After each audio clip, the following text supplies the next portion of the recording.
안녕하세요. 김보라입니다. 지난주 금요일장에 이어서 오늘 화요일장도 코스피 지수가 성큼성큼 올라서더니 새로운 연고점을 다시 썼습니다. 장중에 1827포인트까지 올랐는데요. 하지만 이런 연일 급등에 따른 부담으로 코스피 지수는 소폭 내리면서 가벼운 휴식에 들어갔습니다. 그런데 이런 말도 있죠. 어부는 조류를 본다라고 하는데요. 이럴 때일수록 하루하루 시세가 아니라 전체적인 흐름을 봐야 하지 않을까 싶습니다. 네, 주식 고수의 똑소리 나는 투자 비법이 살아있는 대박클럽. 오늘은 애널리스트 제5대 총통님과 함께하겠습니다. 안녕하세요. 안녕하세요. 네, 그렇다면 오늘장 분석부터 한번 시작을 해보도록 하겠습니다. 오늘 코스피 지수가요, 쾌속 질주를 멈추고 4거래일 만에 소폭 하락으로 마감을 했습니다. 하지만 상승장이 강한 장 속에서 첫 번째 하락은 오히려 매수의 기회도 될 수가 있다라는 말을 드렸는데요. 오늘 장 어떻게 보시나요, 총통님? 네, 오늘 장은 일단 1800포인트를 돌파했다는 데 따른 단기적인 숨 고르기 조정의 양상을 보였습니다. 원래 주가지수라는 것은 앞전 고점을 돌파하게 되면 잠시 숨 고르게 하는 그러한 모습을 보이는데요. 일단은 특징적으로 놓고 보면요. 자동차 업종이라든가 신고가 낸 업종들 또는 종목들이 신고가에 따른 일시적인 눌림목 조정으로 그 흐름 자체가 단기적으로 조정을 받게 되는 그러한 모습을 보였습니다. 오히려 더 멀리 가기 위해서 일시적인 조정은 오히려 저점 매수 관점으로 볼 수가 있겠고요. 또는 하루 내지 이틀 정도 음선으로 조정을 받는 게 좋습니다. 왜 그런 거 아니에요? 앞전 고점을 돌파해서 눌림목 조정이라 그러면 1차적으로 5일 이동 평균선 라인대가 1800포인트입니다. 즉 1800포인트가 지지선 역할을 할 수가 있겠고요. 조금 깊게 조정을 받는다 그러면 20일 이동 평균선이 서서히 우상방향으로 올라가고 있기 때문에 20일 이동 평균선의 라인대가 1780입니다. 쉽게 말씀드리면 이미 지난주에도 언급 말씀을 드렸습니다만 1830 라인대 근처에 오면 단기적인 숨 고르기 조정이 예상된다라고 말씀드렸는데 마침 미국 시장이 올랐는데도 불구하고 우리나라 시장은 시초가부터 크게 오르지 못하면서 매도 압력, 이러한 물량 압박으로 인해서 지수가 자연스럽게 조정을 받는 모습을 보였습니다. 따라서 5일 이동 평균선이라든가 또는 10일 이동 평균선, 20일 이동 평균선을 기점으로 해서 저점 매수권의 흐름을 한번 선정해 볼 수 있지 않겠느냐, 이런 말씀 드리겠습니다. 네, 1800포인트를 돌파한 이후에 숨고르기 장세가 이어지고 있다라고 진단을 해주셨는데요. 그렇다면 다음 주에는요, 추석을 앞두고 있습니다. 총통님은 추석 지난 그 다음 주 화요일에 뵙게 될 텐데요. 그렇다면 총통님께 한번 추석 이후의 대응 전략도 한번 여쭤보겠습니다. 네, 일단 추석 연휴로 인해서 우리나라는 휴장을 하겠습니다만은 미국 시장의 다우와 나스닥 그 흐름 자체가 이미 다우 지수가 1500포인트를 돌파했기 때문에 다우 지수의 흐름을 놓고 보면 추가적인 상승 흐름이 나올 수가 있습니다. 우리나라도 마찬가지로 연휴 기간에는 휴장이기 때문에 장이 열리지 않지만은 미국 시장이 연휴 기간 동안에 상승하게 된다 그러면 바로 추석 그 이후의 장은 더 강한 장의 흐름이 나올 수가 있게 되겠습니다. 물론 글로벌 시장에 돌발적인 악재만 없다면 추가적으로 미국 시장의 흐름이 상승세를 보일 수 있고 이런 관점에서 추석 이후에는 더 강력한 상승장이 만들어질 수 있는 것은 9월달 양선 월봉이라고 말씀드렸습니다. 그래서 9월 달에 양선 월봉으로 앞고점을 돌파하는 모습을 만들고 있기 때문에 실질적으로 앞고점을 돌파한 흐름 자체라면 9월 말까지도 상승 흐름이 이어질 수가 있습니다. 그렇다면 9월 말 상승 흐름까지는 또 9월 월말쯤 되면 윈도우 드레싱이라든가 이런 부분까지 맞물리면서 추가적인 상승 흐름이 진행될 것이고 10월 달에도 긍정적인 상승 장세가 이어질 것으로 보고 있습니다. 따라서 앞에서 말씀드렸듯이 금주에는 단기적인 눌림목 조정을 준다라면 포트폴리오를 잘 구성하셔가지고 저점 매수권에 그대로 공략 포인트를 설정하는 게 아주 중요해 보인다라고 말씀을 드리겠습니다. 네, 추석 이후에도 상승장이 이어질 것이다라고 진단을 해주셨으니까요. 참고하시고요. 그리고 이어서 주식 고수들의 투자 노하우를 확실하게 전수해드리는 코너입니다. 고수들의 투자 비법 시간인데요. 오늘은 매주 화요일 순서입니다. 제5대 총통의 필살기 꺾은 선 매매 기법 지금부터 시작합니다.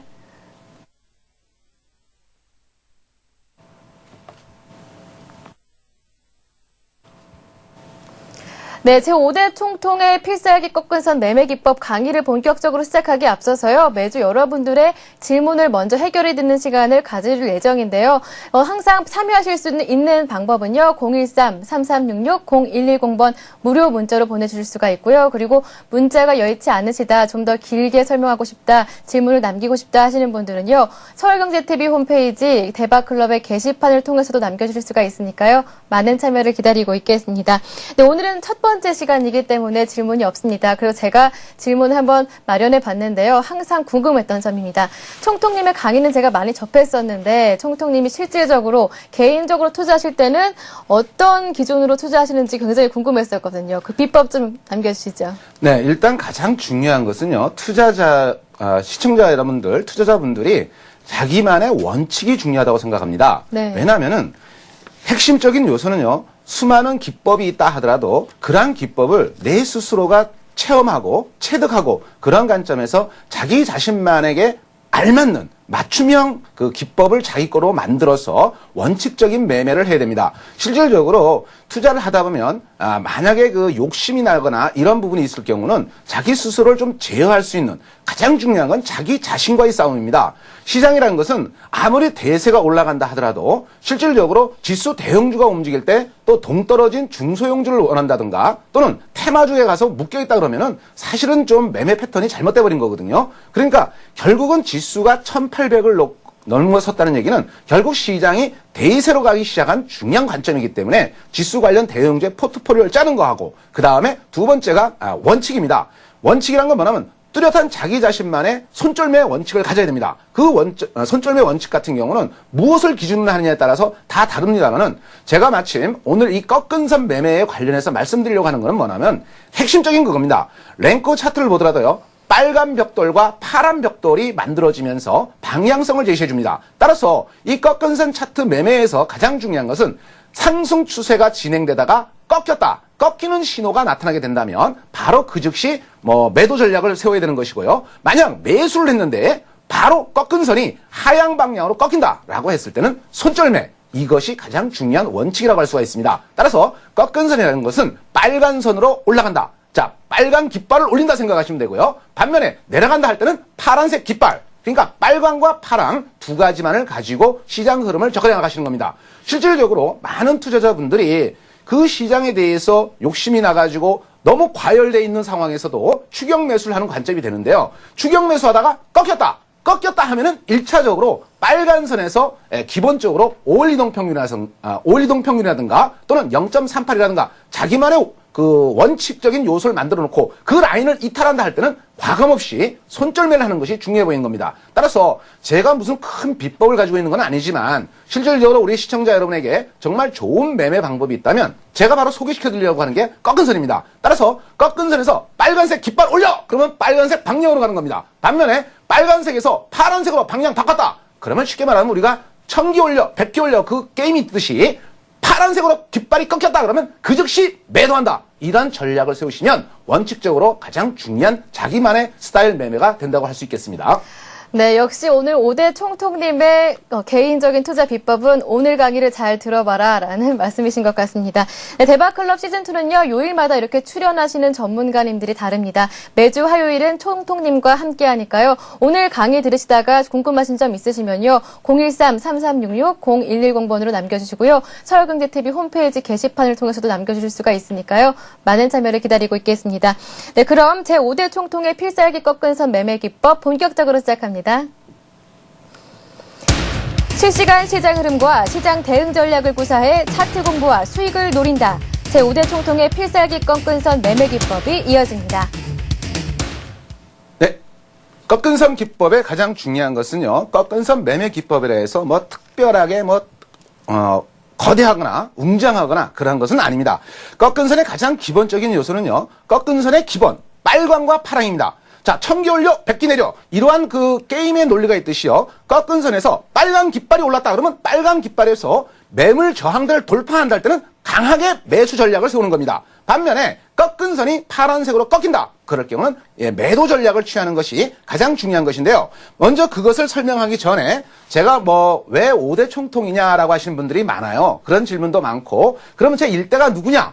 뭐 5대까지 했다 그러면 굉장히 오랫동안 한 게 아니냐, 뭐 집안 내력이냐 이러신 분들이 있는데요. 그걸 때문에 제가 제 왜 5대 총통이라는 것을 쓰게 됐느냐, 그 부분은 바로 음양오행의 중심에 있다는 뜻입니다. 자, 그러면 이 꺾은 선 기본적인 요소에서 음양오행이라는 것이 무엇인가를 우리가 잘 생각해 봐야 됩니다.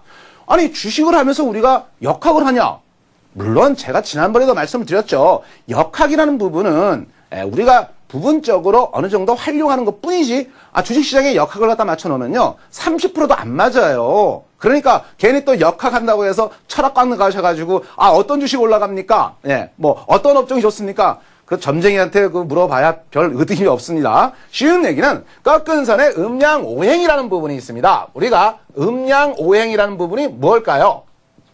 실질적으로 앞에서 말씀을 드렸습니다만은 제5대 총통도 음양오행에 포함되어 있는 부분인데요. 이미 그 가장 중요한 거는 뭐냐면 음양오행에서 제5대 총통, 사실 이란 제가 왜 이 닉네임을 붙이게 됐냐면요, 실질적으로 보면요 1, 2, 3, 4, 5 가운데 중심점에 있다는 뜻입니다. 물론 5 더하기 1은 6이 되겠죠. 5 더하기 2는 7이 되는 거고 5 더하기 3은 8이 되는 겁니다. 5 더하기 4는 9가 되겠죠. 9가 되면서 가운데에 다시 10이라는 바로 혼돈의 숫자가 들어옵니다. 그래서 이 중심선에 5가 있게 되는 거죠. 그래서 흔히 우리가 이렇게 얘기합니다. 팽창하는 부분을 우리가 무국이라고 이렇게 얘기할 수가 있겠고요. 반면에 수축하는 과정을 태극이라고 얘기할 수가 있습니다. 그래서 이 중심에는 뭐가 있겠어요? 바로 플러스와 마이너스가 있게 되겠죠. 그래서 우리가 10간지, 12간지 얘기할 때 이 안에 포함되는 겁니다. 그래서 5라는 숫자를 제가 가운데에 있다고 해서 제5대 총통에 5를 사용한 거고요. 총통이라고 한 거는 왜 그러느냐? 실질적으로 놓고 보시면요. 지금 뭐 화폐 전쟁이라는 책도 있고, 뭐 그림자 정부, 물론 100% 맞는 내용이 아닙니다만은 실질적으로 그런 부분에 보면은 유태인 자금들이 뭐 전 세계 시장, 금융시장을 지배한다, 뭐 이런 얘기도 있습니다만은 그런 부분에서 뭐 꼭 그런 건 아니지만, 제가 뭐 히틀러 같은 뭐 그런 쪽의 관점은 아닙니다. 하지만 제일 중요한 건 뭐냐면요, 총통이라 그러면 누가 제일 겁냅니까? 유태인들이 제일 겁낼 만한 이름이죠. 그래서 우리나라에도 제5대 총통이라고 있으니까 좀 유태인들아 까불지 마라, 그런 의미로 제5대 총통이라고 한 겁니다. 제가 왜 5대인지 이제 아시겠죠? 왜냐하면은 5대라고 해서 뭐 1대부터 5대까지 있는 게 아니라 이렇게 1대 가운데 중심에 있다라고 말씀드리겠습니다. 자, 그러면 제가 하나 말씀드리는데요. 과연 이 역이라는 것은 뭐냐? 실질적으로 우리 시청자 여러분들, 아니 내가 지금 주식 공부하면서 경제라든가 무슨 뭐 기법을 배우려고 하는데 갑자기 역학이 나온다는 이게 무슨 소리냐? 사실 말입니다. 뭐 고려나 조선시대에 보면 선비들의 주요 항목 가운데 역학이 들어갑니다. 우리가 흔히 그런 얘기를 하죠. 시경, 서경, 주역, 사서 삼경에 바로 역학이 들어가는데, 이 역학에서 물론 깊이가 있으신 분들은 우리나라에도 이름 있는 분들이 계시죠. 물론 우리가 역학을 깊이 공부하자는 게 아니에요. 역의 중요한 의미를 알자는 것입니다. 그럼 역의 가장 중요한 역의 의미는 뭐냐? 역이라는 것은 음과 양으로 나누게 되겠죠. 음과 양으로 나누게 되는 거고, 음과 양은 뭐가 나누죠? 바로 사계절. 사계절은 뭡니까? 봄, 여름, 가을, 겨울이죠. 4계절로 나눠지게 되는 거고, 또 방위죠, 방위. 방위가 뭡니까? 음양은 방위니까 동서남북이 있게 됩니다. 동서남북. 자, 동서남북과 4계절의 관점은 뭡니까? 8궤가 되죠. 8궤가. 8궤가 됩니다. 8궤가 되기 때문에 8 곱하기 8은 얼마입니까? 64효를 가지게 되는 겁니다. 아니, 증권 시황과 주식 공부를 하러 왔는데 갑자기 역학에 대해서 얘기하니까 이상하다고 생각하시죠? 아닙니다. 이 역학이라는 것은 결국 시장의 중요한 요소를 가지고 방향의 전환의 중요한 핵심을 가지고 있기 때문에 그렇습니다. 자, 그러면 꺾은 선에 기본적으로 다음 페이지 한번 넘어가 보죠. 여기서 가장 중요한 게 뭡니까? 바로 앞에서 왜 음양오행을 했느냐? 음양오행을 한 과정은 바로 이 닭괴사부라는 사람이 꺾은 선을 만들었습니다. 이 닭괴사부의 꺾은 선은 적중률이 무려 98%라고 이미 검증이 되어 있었습니다.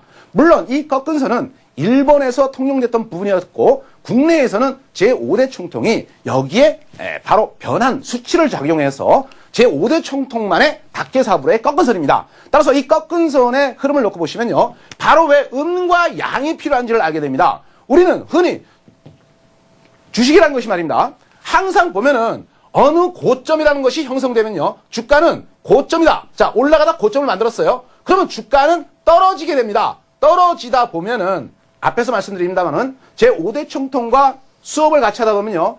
역학도 좀 이해를 하셔야 되고요. 또 물리학도 할 줄 아셔야 돼요. 자, 물리학의 가장 기본적인 건 뭡니까? 운동에너지죠. 운동에너지. 자, 운동에너지는 어떻게 됩니까? 0이 될 때까지 그 힘은 아랫방향으로 휘어지게 되는 겁니다. 바로 이 음의 영역이 되는 거죠. 결국 주가라는 것은 가장 중요한 게 뭡니까?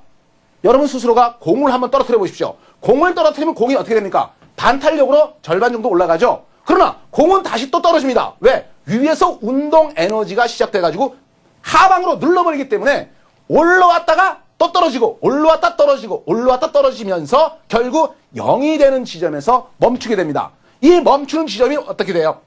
저점이 되죠. 그렇다고 이 떨어졌는데 그러면 0이다.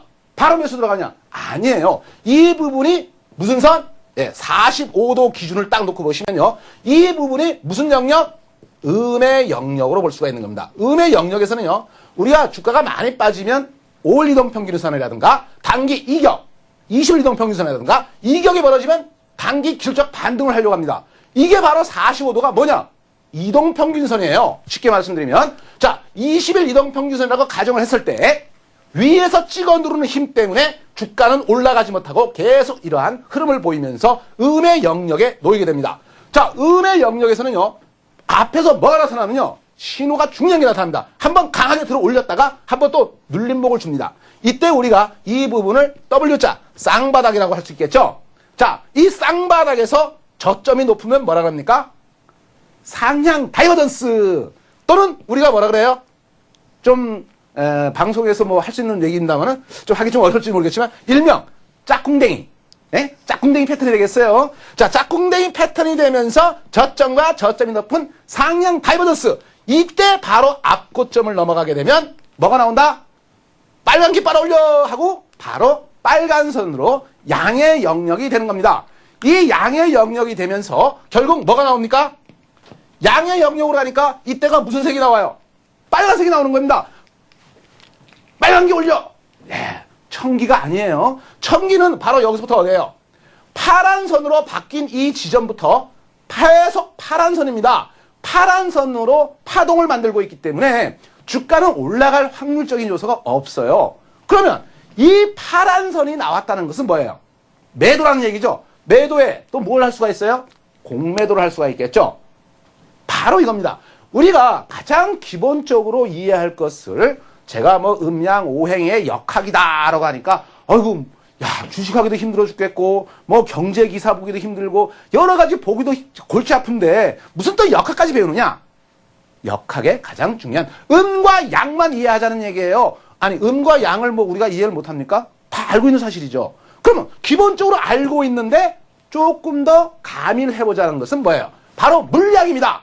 물리학에서 가장 중요한 것은 운동 에너지로서 그 주가가 떨어지다가 0이 될 때, 즉 45도라는 이동평균의 매물 압박에서 튀어 오르면서 뭐가 나온다? 빨간 선이 나오면서 빨간 선은 무슨 영역? 양의 영역이 되는 겁니다. 양의 영역. 그래서 이 빨간 깃발 올려 하면은 빨간 깃발 쪽으로 바로 매수 타임을 잡는 거죠. 바로 이것이 여러분에게 가르쳐 드리려고 하는 꺾은 선의 양의 영역. 양의 영역에서 매수권의 흐름을 잡자라고 말씀을 드리겠습니다. 자, 앞에서 다시 한번 말씀드렸죠.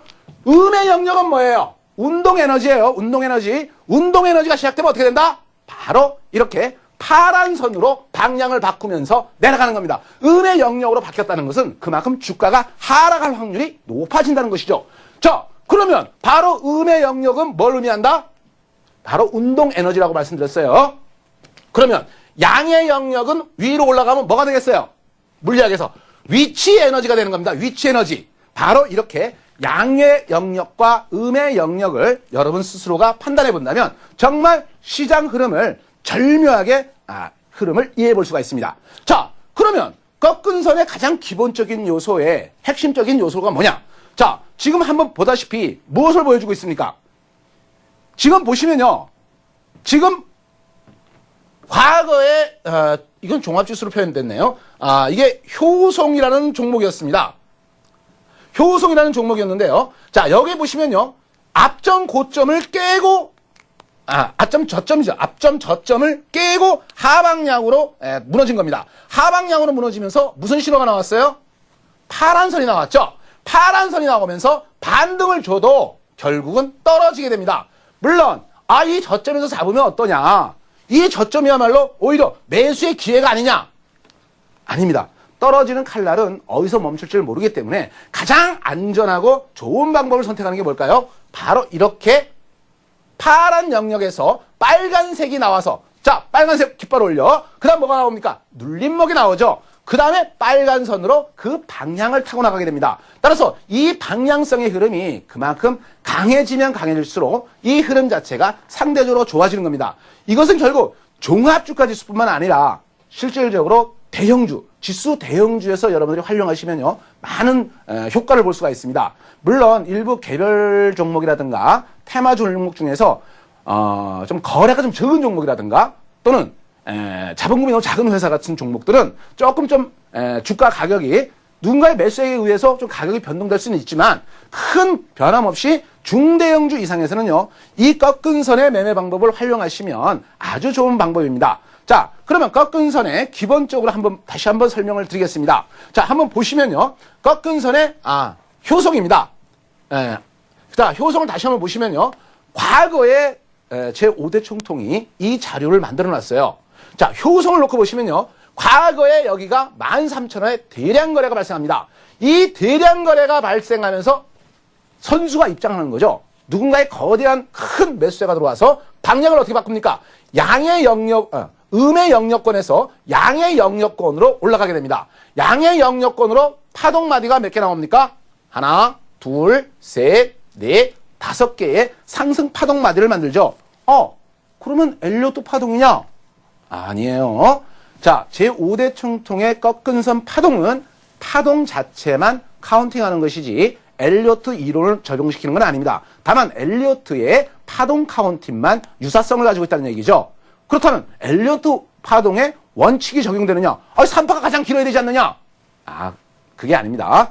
이 부분은 깨끗하게 꺾어진 마디와 매듭. 자, 다시 한번 말씀드립니다. 꺾어진 마디와 매듭에서 방향 전환점에서 빨간 깃발이냐, 파란색 깃발이냐를 스스로가 판단하시면 됩니다.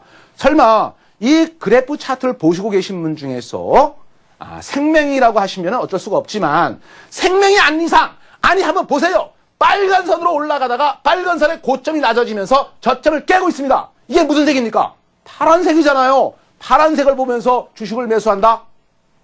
아니, 만약에 이걸 작도한다고 생각해 보세요. 우리 시청자 여러분들이 스스로가 작도를 하면서 자기 스스로가 파란 선으로 쭉쭉 그리면서 이거 파란 선으로 내려가는구나. 그리고 주식을 사요? 아니죠. 한번 잘 생각해 보세요. 빨간 선이 올라왔는데, 빨간 선으로 올라가고 있는데 미리 팔 수 있을까요? 미리 팔까요? 기다려 보셔야죠. 왜? 더 올라가니까. 우리 일반 투자자분들이요, 자기의 가장 기본적인 게 뭐라고 말씀드렸어요? 자기만의 원칙과 매매 전략 방법의 기법이라고 했죠. 기법은 말입니다. 우리가 여러 가지가 많아요. 이론 중에서 MACD, 엘리어트 파동, 볼린저, 여러 가지들이 많습니다. 하다못해 RSI, 스토캐스틱, DMI, 모든 지표들의 보조 지표까지 다 있어요. 그러면 그거 다 보고, 이거는, 자, 예를 들어서 RSI가 매수 신호가 나왔어. 그런데 DMI는 또 매도 신호가 나와. 그러면 어떻게 하란 말이야? 하나는 사라, 하나는 팔아라. 뭘로 기준할 거예요? 기준점이 없다는 얘기예요. 그래서 제5대 총통이 여러분에게 가장 단순 무식한 거, 시청자 여러분 죄송합니다. 무식이라는 말을 써서요, 단무지입니다. 단순 무식하게 해라. 주식은 말입니다, 복잡하게 여러 가지를 생각하면요, 스스로가 마음이 복잡해집니다. 마음이 복잡해지면 어떻게 돼요? 주식은 말입니다, 자꾸 꼬여 들어가요. 내 마음을 편안하게 갖고 시장을 냉정하게 바라보시면 돼요. 괜히 주변에서 누가 2,000포인트 간다더라, 3,000포인트 간다더라, 10,000포인트 간다더라. 향후에는 가는 건 맞습니다. 누구든지 그런 말을 할 수가 있어요. 누구든지 그런 말을 할 수가 있지만 실질적으로 계속 가나요? 가다마다 뭐가 나옵니까? 고비마다 어떤 돌발성 악재라든가 어떤 주변 여건이 발생하게 되고 조종파동이라는 것이 있습니다. 그렇다면 그게 맞게 내가 능동적으로 대처할 수 있는 방법이 뭐냐? 자, 이거는 말입니다. 쉽게 말씀드리면 빨간 선, 빨간 깃발 올라다. 그럼 바이 하고 들어가는 겁니다. 반면에 파란색 깃발이 떨어졌다. 그러면 세일 하고선에 매도를 해주는 거예요. 이거는 결국 뭘 의미하느냐? 자기 스스로가 어떤 기준점을 가지고 스스로에게 말을 하는 거죠. 그렇다면 제가 앞에서 말씀드렸던 원칙의 가장 중요한 게 뭐입니까? 단순하게 하는 게 가장 좋습니다. 복잡한 여러 지표들요. 저는 말입니다. 저는 제 컴퓨터 화면에는요. HDS에는 다른 보조지표 일제를 보진 않습니다. 왜냐? 제가 보조지표를 여러 가지 검토해봤는데 확률적으로 보조만 될 뿐이지 실질적인 효과가 없어요. 그럼 뭐냐? 가장 기본적인 게 뭐예요? 주식시장은 매수와 매도입니다. 수급과 공급이에요. 그러면 악재가 나온데도 불구하고 수급이 강하면 올라가는 거예요. 자, 호재가 나왔어요. 자, 금일 같은 시장이 어떤 시장입니까? 다우 나스닥이 올랐어요. 올랐으면 미국 시장이 올랐으니까 우리도 막 주식 사자. 아니죠. 오늘 마이너스로 휘어지고 있잖아요. 숨고르기 조정을 하겠다는 얘기예요. 호재가 나왔다고 해서 주식시장이 올라가는 게 아닙니다. 즉 공급에 매도 압력을 주면 밀려 내려가게 되는 겁니다. 따라서 가장 중요한 거는 수급과 공급의 단무지 정신을 가지고 이 시장에 접근하라. 단순하게 하는 게 가장 핵심적인 요소입니다. 원칙이라는 것은 바로 이러한 관점에서 여러분에게 말씀을 드렸습니다. 자, 그렇다면은 지금 현재 말씀드렸던 과거의 이 효성이 만원대의 이 커다란 삼각 매집 파동을 만들어서 지금은 11만 원대가 넘었죠? 제가 이거 강연회 할 때요. 2003년도, 2004년도에 제가 한참 꽤 오래된 자리에서 제가 강연을 했어요. 아마 그 강연에 참석하신 분에게 제가 뭐라고 말씀드렸냐면요. 효성은 향후 그때 10,000원이었어요. 15,000원. 그때 제 5대 총통의 강연한 목록을 보면요. 자, 어록을 보면요. 효성 여러분들 생각지도 못한 가격이 나옵니다. 왜? 턴어라운드가 시작되는 종목이기 때문에 향후의 효성은 8만 원, 10만 원을 넘어갈 것입니다. 라고 제가 얘기했어요. 정말 효성이 11만 원을 넘었습니다. 물론 앞으로 더 올라가느냐? 더 올라갈 수가 있습니다. 하지만 제가 말씀드린 거는요. 이런 말이 있어요. 10,000원대에서 10만 원 넘으면요. 10배수가 올랐습니다. 자, 10배수가 올랐다는 얘기는 추가적으로 더 올라가면서 신고가를 낼 수 있지만 올라가기에는 어떻다는 얘기예요? 부담스러운 요소가 작용된다는 얘기입니다. 물론 좀 더 올라가기 때문에 나는 뭐 더 수익을 내겠다라고 하시는 분들은 따라 붙어도 돼요. 다만 따라 붙는다 하더라도 뭐가 바뀌면 바로 파란 선으로 방향을 바꾸게 되면은 그 즉시 나는 더 이상 주가에 더 멀리 욕심을 내지 말고 스스로가 제어할 수 있고 제어하는 거예요. 그래서 제가 이 빨간 선, 파란 선 이 부분은요. 정말 우리가 쉽게 1000개 올려, 100개 내려, 100개 올려, 1000개. 이 게임 자체가 파란색 나왔다. 그러면 뭐예요? 셋. 빨간색 나왔다. 매수, 바이를 선택하는 겁니다. 따라서 여기에 제가 음과 양의 역학을 넣듯이 이런 부분으로 설명을 드렸던 부분이었습니다. 자, 이렇게 제5대 총통의 꺾은 선 매매 방법에 대해 말씀을 드렸습니다. 자, 네, 이렇게 해서 한번 꺾은 선 매매 기법 강의를 한번 들어봤습니다. 음양 오행 해설과 그리고 물리학 관점까지 접목시켜서 설명을 해주셨는데요. 단순하게 바라봐라라고 말씀을 해주셨지만 그래도 무시하지 못하는 부분이 시장에는 여러 가지 변수들이 있거든요. 그렇기 때문에 이 꺾은 선, 추세선만 바라보면서 매매하기에는 위험 요소가 있지 않을까 하는 우려사항이 있습니다. 네, 그렇다면 총통님께 한번 질문을 드리겠는데요. 안정적인 수익을 내려면 이 꺾은 선 매매 기법을 어떻게 활용하면 좋을지 한번 여쭤보겠습니다. 네, 그러한 부분 같은 경우는요. 제 2강에서 다음 주에도 추석이니까 연휴니까 제가 없고요. 그 다음 주에 제가 2강에서도 말씀을 드리겠습니다만은 실질적으로 꺾은 선 매매의 흐름은 조금 후행성입니다. 모든 차트가 다 100% 선행적인 요소를 갖고 있지는 않습니다. 다만 꺾은 선의 가장 핵심적인 요소는 빨간 선으로 방향을 잡는데 그 핵심적인 요소가 있겠고요. 또 한 가지는 뭐냐면 제가 이 꺾은 선의 매매를 하면서 가장 중요한 게 음과 양의 영역이라고 말씀을 드렸습니다. 음과 양의 영역은 중심선의 가장 기본적인 요소가 뭐라고 그랬어요? 말씀드렸듯이 과거에 진행됐던 이 음의 영역, 이 부분을 카오스의 한 부분의 이론을 놓고 보시면요. 이 선형 이론이라고 할 수가 있습니다. 선형 이론. 자, 아니, 뭔 공부를 많이 해야 되느냐?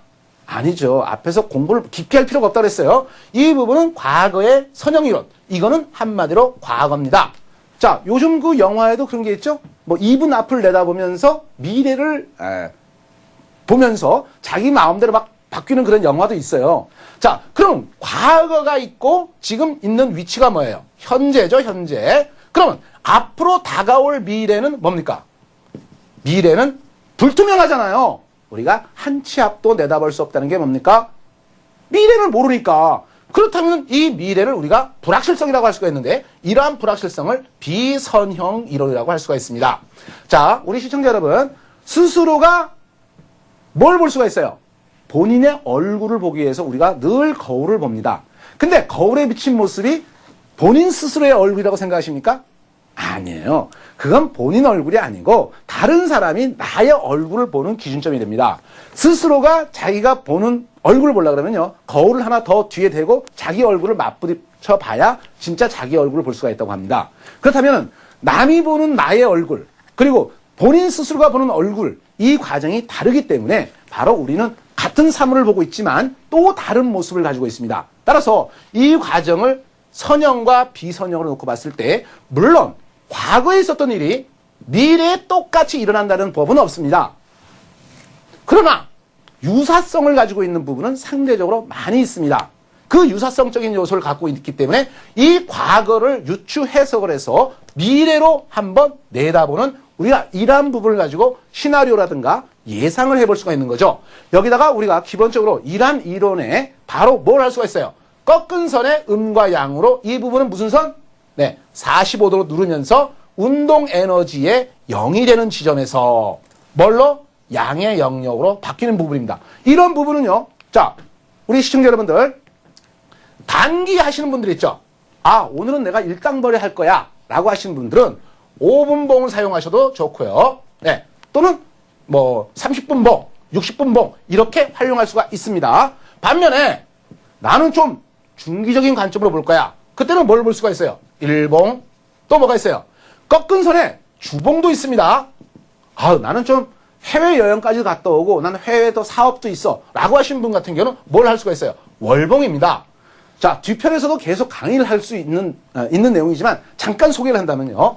자, 일봉에도 빨간 선, 주봉에도 빨간 선, 월봉에도 빨간 선, 세 가지가 동시에 빨간 선을 만들어준다면 확률은 어떻겠어요? 확률이 그만큼 상대적으로 높다는 것이 되겠죠. 그러면 여러분 스스로가, 시청자 여러분들이 한번 잘 살펴보세요.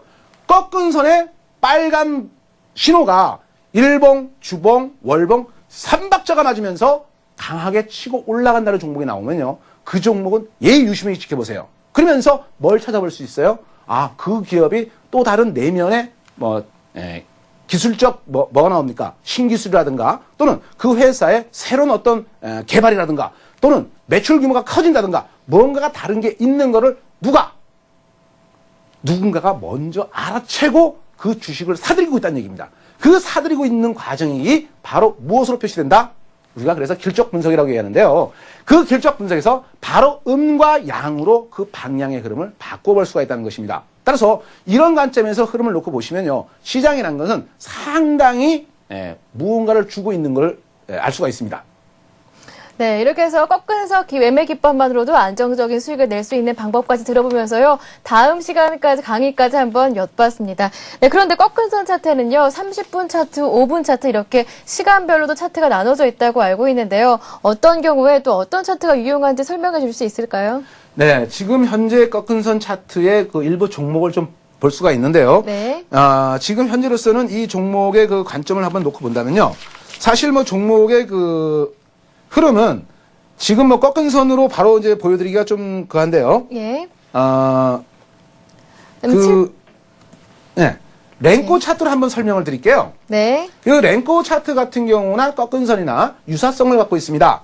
물론 이 랭코 차트의 흐름을 놓고 보시면요, 지금 현재 랭코에서 빨간 벽돌로 올라가고 있는 중입니다. 네. 아니 오늘 주가지수가 마이너스권으로 조정을 받았는데도 불구하고 랭코 차트는 빨간색 벽돌이 그대로 진행되고 있습니다.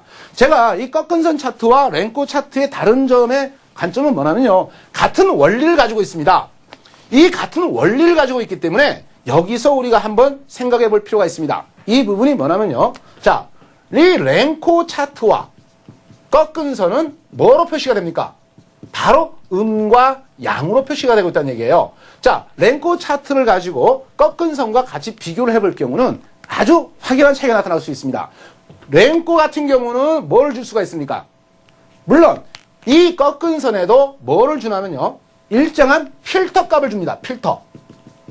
이 필터 값이 나오기 때문에 이 필터 값으로 해서 음과 양으로 한다라고 한다면 자, 지난번 종합주가지수가 저점을 찍고 올라갈 때의 흐름을 놓고 보시면요. 과연 어떤 관점으로 올라갔느냐? 한번 보시면요. 자, 빨간 벽돌이 올라가기 시작할 때 앞전 고점을 돌파하고 올라갑니다. 쉽게 말씀드리면 자, 앞전 고점을 한번 보시죠. 지난 과거의 고점에서 무너질 때의 흐름을 놓고 보시면 어떤 과정입니까? 앞에서 설명한 대로 위에서 파란 벽돌이 계속적으로 나오고 있습니다. 물론 중간중간 빨간 벽돌이 나오지만 여기에는 꺾은 선과 마찬가지로 두 번째 이렇게 눌림목 형태를 만들고 맨 처음에 말씀드렸던 게 뭐였죠? 짝꿍댕이. 네. 즉 저점과 저점이 어때요? 높아졌죠? 저점과 저점이 높아지면서 일명 짝꿍댕이. 여기에 상향 다이버전스가 발생하면서 이 앞고점을 뚫고 나가야 된다는 전제 조건이 달겠죠. 항상 모든 것은 시중에는 말입니다. 이 랭코 차트만 가지고 무조건 매매를 한다라고 생각하시는데요. 몇 가지 기법을 좀 이해를 하셔야 돼요. 심지어는 빨간 벽돌 나오면 매수다. 제가 꺾은 선 강의를 하고 있습니다만은 꺾은 선에 빨간 깃발 올렸다. 아니 빨간 깃발 나왔다고 해서 무조건 매수하는 게 아니에요. 랭코 차트에서 빨간 벽돌 나왔다고 해서 무조건 매수하는 게 아닙니다. 일정한 뭐가 있어야 돼요? 조건식이죠. 그렇죠. 바로 그겁니다. 조건식. 이러한 조건식은 앞에서 말씀드렸지만 하향 흐름을 만들다가 전환점을 만들면서 앞고점에서 무슨 영역? 바로 이겁니다. 양의 영역으로 방향을 바꿔주는 시점입니다. 이 시점을 가장 중요한 관점이고 이 라인이 우리가 뭐라고 생각할 수 있어요? 가장 강한 힘을 가지고 돌파하는 자리이기 때문에 이런 자리에서는 어떻게 해요? 매수의 관점이 더욱 뚜렷해지는 거죠. 물론 이런 자리에서 중간중간 빨간 벽돌이 튀어나오니까 이런 빨간 벽돌에서는 뭐 매수하는 거 아니에요. 왜냐하면 지금 이동평균선의 흐름도 있습니다만은 가중치 이동평균선을 넣게 되면요. 모양이 달라집니다. 왜 달라지냐면은 가중치 이평을 넣게 되면요. 실질적으로 이동평균이 위에서 누르는 역할을 하게 됩니다. 그래서 올라갈 수가 없어요. 그러면 여기서 우리가 가장 중요하게 생각할 게 뭡니까? 조금 더 넓은 의미로 놓고 본다면요. 자, 주봉을 한번 놓고 보면은 주봉의 그 흐름 자체를 한번 보세요. 종합주가지수 주봉은 어떤 모양을 만들었어요? 우리가 박스권을 만들면서 시간을 하다가 이제 1800을 모처럼 만에 돌파한 겁니다. 자, 돌파하고 나서 잠시 숨 고르기 양상을 보이는데요. 그러면 이 주봉으로 뭘 볼 수가 있을까요? 바로 꺾은 선과 같은 맥락으로 랭코 차트를 한번 보시자고요. 자, 지금 현재 보시면요. 정확하게 주봉으로 흐름을 랭코, 꺾은 선을 직접 그리셔도 됩니다. 그러면 꺾은 선 차트는 각 증권사 HTS에 있어요. 물론 어떤 증권사는 HTS에 없는 것도 있고요. 있는 것도 있습니다. 도대체 이 흐름 방법에 물론 제가 이 가중치 이동평균선을 넣습니다만은 제일 중요한 게 뭡니까? 골든 크로스라는 이러한 부분이 발생하면서 올라간 거예요. 여기 보시면요. 오늘 지수가 밀렸어요. 밀려도 주봉상에는 전혀 파란 벽돌이 안 나오죠. 일봉은 잠깐 나올 수는 있어도 주봉에서는 나오지 않습니다. 주봉에서 나오지 않는다는 얘기는 결국 이 흐름 자체가 어느 방향으로 진행되고 있다는 얘기입니까? 상승 방향이에요. 자, 다시 한번 요점 정리로 이 그림을 보면서 다음에 핵심되는 내용이 뭔가를 생각해 봅시다. 자, 이 랭코 차트를 보면서 꺾은 선과 같이 응용을 하셔요. 보세요. 자, 빨간 벽돌로 올라가다가 파란 벽돌. 자, 빨간 벽돌로 올라가다가 파란 벽돌.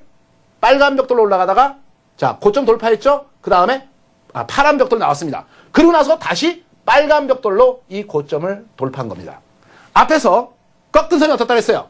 꺾은 선이 내려오다가 앞전 고점을 돌파할 때 돌파해서 빨간 선이 나오고 빨간 선 눌림목 나오면서 재차 빨간 선 나갈 때가 뭡니까? N자가 되겠죠? N자. 자, N자 패턴이 나올 때 바로 지금이 무슨 시점이에요?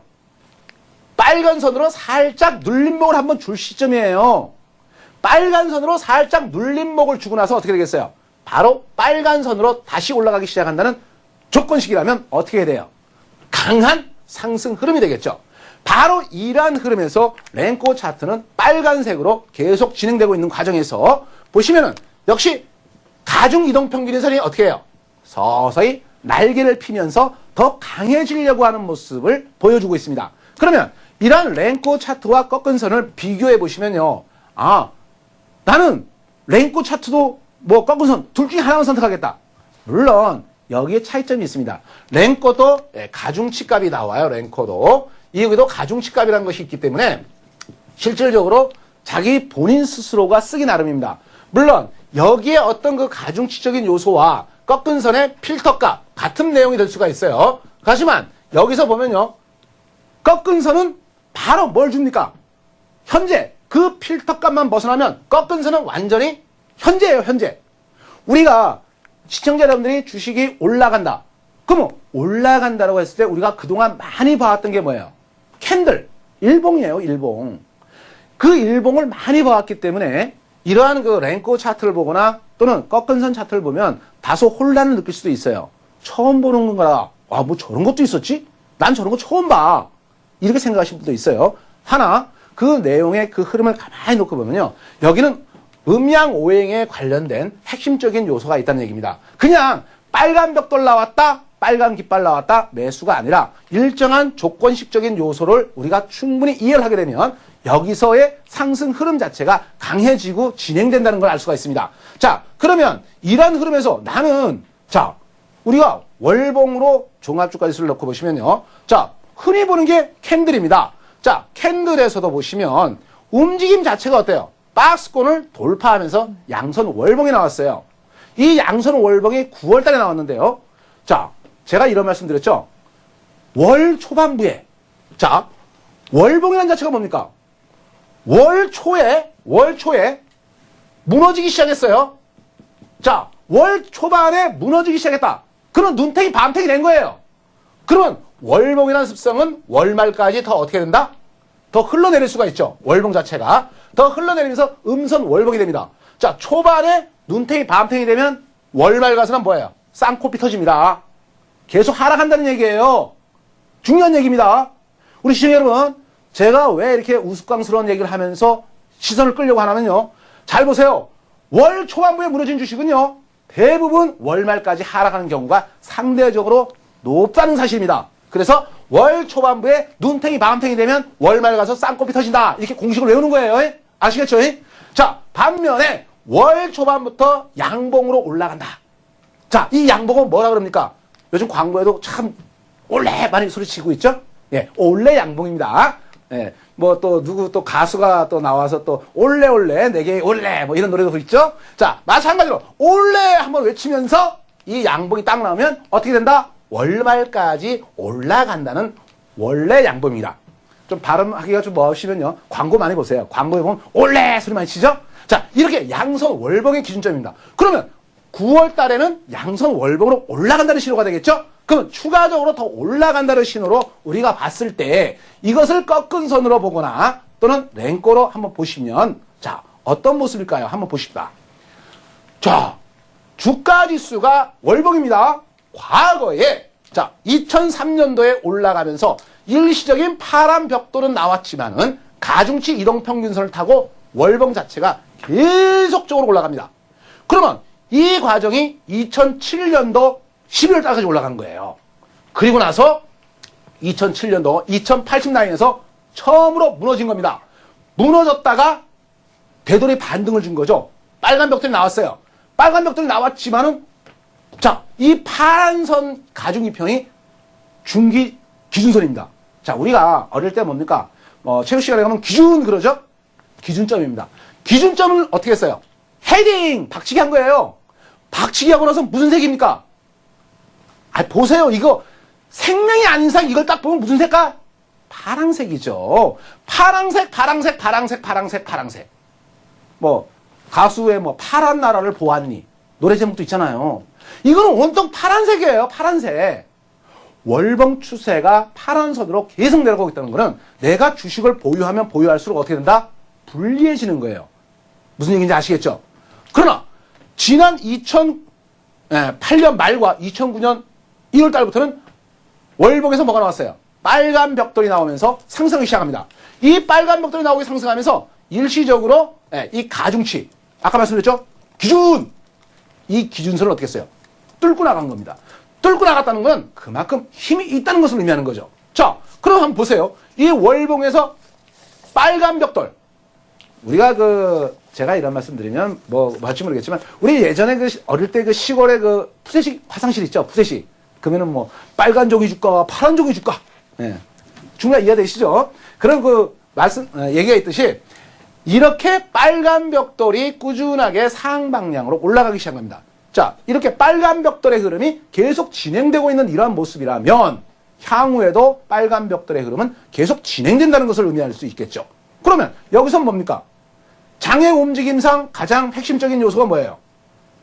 지금 양의 영역이냐 음의 영역이냐를 월봉상으로 가장 기본적으로 보면요. 핵심은 어디에 있어요? 바로 지금 월봉 추세가 양의 월봉이고, 양의 월봉에서 랭코 차트가 빨간 벽돌을 보여주고 있어요. 여기에 꺾은 선마저 무슨 색? 빨간 깃발을 들고 있다는 얘기입니다. 그러면 이런 신호가 맞물릴 때 주봉이나 일봉에서 일적 조정은 말입니다. 좋은 눌림목이 되기 때문에 매수권의 기회란 걸 우리가 알 수가 있습니다. 좀 큰 그림을 보고 하시는 분들 같은 경우는요, 이런 랭코 차트나 꺾은 선 차트를 제가 말씀을 드린 겁니다. 이렇게 매매해 본다고 하면요, 주식시장 어려운 거 아니에요. 단순하게 하라. 그리고 단순하게 하면은 액션! 무식하게 한번 대대시 하는 겁니다. 자, 우리 시청자 여러분께서 제가 이렇게 말씀드리면서 한 가지 당부 말씀이 하나 있습니다.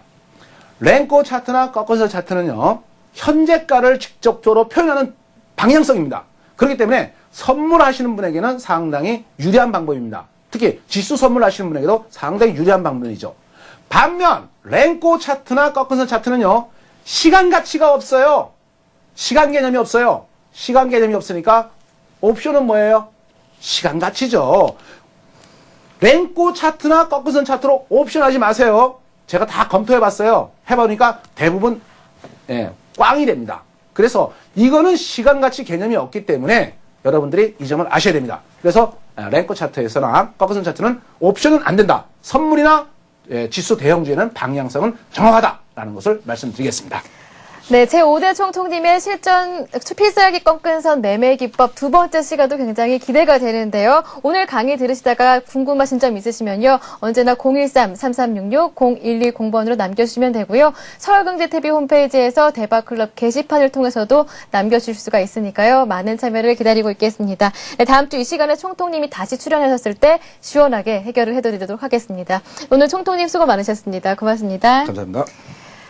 네, 내일 이 시간에는요, 이트레이드 증권 온라인 PB센터의 전장석 센터장님께서 나오셔서요, 실전 투자 바이블이 준비가 되어 있으니까요, 내일도 채널 고정하시고요, 그리고 좋은 투자 비법 얻어가시길 바라겠습니다. 내일도 저희는요, 6시 30분에 여러분 찾아뵙겠습니다. 시청해주신 여러분 고맙습니다.